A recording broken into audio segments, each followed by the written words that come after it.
Hola, bienvenidos nuevamente a una clase de estudios de la naturaleza, donde vamos a aprender sobre los ciclos de la materia que permiten el reciclaje de nutrientes y el flujo de la energía que permite a los seres vivos realizar sus diferentes actividades.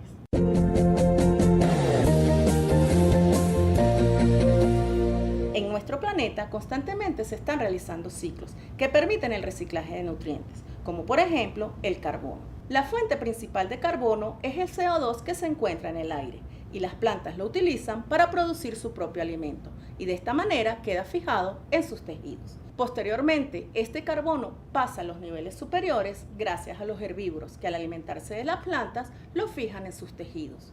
Los animales que se alimentan de los herbívoros continúan con esta cadena y por lo tanto el carbono cumple su ciclo.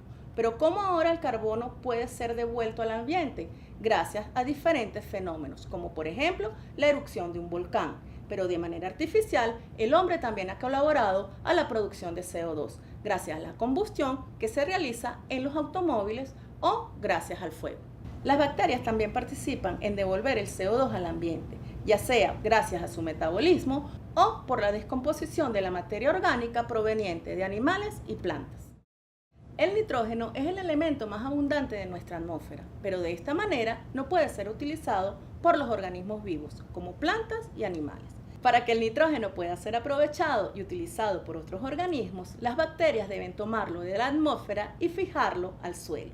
También estas bacterias se pueden encontrar en las raíces de las plantas. Una vez que las bacterias toman el nitrógeno y lo transforman en amoníaco, nitratos y nitritos, las plantas pueden fijarlos a sus tejidos y de esta manera es posible que el nitrógeno pase al siguiente nivel trófico, como cuando los herbívoros se alimentan de las mismas.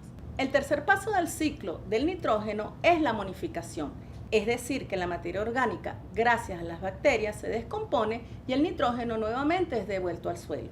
Otra manera de que el nitrógeno regrese en forma de amoníaco es a través del proceso de excreción gracias a la orina. Una vez en el suelo, es importante que el nitrógeno sea desnitrificado, es decir, este es el último paso. Las bacterias son capaces de transformarlo en nitrógeno gaseoso que es devuelto nuevamente a la atmósfera. La materia en la Tierra constantemente está siendo reciclada. Esto quiere decir que la misma no se pierde. Todos los organismos están constituidos por materia. Cuando las plantas y animales mueren, la materia pasa a los descomponedores y de estos nuevamente al ambiente. En una cadena trófica podemos identificar diferentes elementos. Por ejemplo, los organismos productores, que son capaces de producir su propio elemento. También podemos identificar a los consumidores. Pueden ser los mismos herbívoros que se alimentan de plantas, pueden ser los omnívoros que se pueden alimentar de plantas y de otros animales, y los carnívoros que se alimentan exclusivamente de carne. También existe un grupo transversal y que se encuentra en todos los niveles, que es el nivel de los descomponedores. Gracias a esto, la materia es reciclada y vuelve a estar disponible para que sea aprovechada por otros organismos. Hasta ahora hemos estado hablando de ciclos, los cuales permiten el reciclaje de nutrientes y de la materia. Pero la energía no cumple ciclos. La energía fluye a través de los diferentes niveles, ya que parte de esta es utilizada por los organismos, pero también parte de esta es liberada al ambiente en forma de calor. Los seres vivos utilizan la energía para realizar sus diferentes actividades y las necesitan reponer. ¿Cómo la reponemos? Gracias a la alimentación. Constantemente en la Tierra la energía sufre transformaciones, como por ejemplo en las plantas. Las plantas son capaces de transformar la energía lumínica procedente del sol en energía química, gracias al proceso de la fotosíntesis.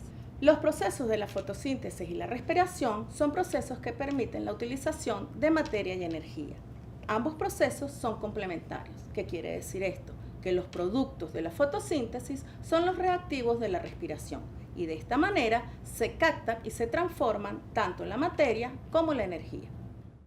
Gracias a las cadenas tróficas, la materia es reciclada y la energía fluye. Podemos observar que no toda la energía que entra en una cadena trófica es aprovechada por los niveles superiores. Por ejemplo, la energía que entra en una planta, ella utiliza parte en su metabolismo y parte es liberada en forma de calor. Pero ¿cuánto queda disponible de esa energía para el nivel superior? Solo el 10%. Esto implica que las cadenas tróficas no pueden tener muchos niveles. En cambio, la materia si es aprovechada dentro de la cadena, ya que parte es asimilada por los siguientes niveles, parte es descompuesta por las bacterias y nuevamente retornan al inicio de la cadena. En la naturaleza podemos identificar lo que se conocen como redes tróficas, que es simplemente varias cadenas tróficas relacionadas. En este caso podemos observar en la imagen el fitoplancton, que sirve de fuente de alimento al zooplancton, y este a su vez a una especie de pez, que posteriormente es pescado por un humano y va a servir de alimento para el mismo. Pero el humano no solo se alimenta de una especie, sino que puede consumir otras especies para poder suplir sus requerimientos energéticos. En este caso, puede pescar este pez que es más pequeño, pero a su vez este pez se alimenta de algas y estas algas también sirven de alimento, por ejemplo, a estos caracoles.